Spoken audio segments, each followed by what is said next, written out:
Hello, তো কেমন আছো তোমরা সবাই? তো আশা করছি তোমরা খুব ভালো আছো। আজ সাজিকে নতুন কিছু করে খাওয়াবো, তো চলো বানিয়ে নেওয়া যাক। রোজ তো সাজি ভাত খাওয়ার পর আমার কাছ থেকে একটা করে আজ খেতে চায়। তো আজ ভাবলাম সাজিকে আম মাখা করে খাওয়াই।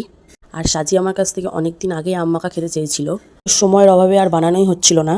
আর এরম একটা হেল্পার থাকলে তো আর কোনো সমস্যাই হয় না, আর কাজটাও করতেও খুব সহজ হয়ে যায়। আর এইদিকে আমাকে সাজি বলে দিচ্ছিল কেমন কীভাবে করতে হবে। আর এইদিকে তো ভালো করে আমটাকে আমি ছাড়িয়ে নিয়েছি।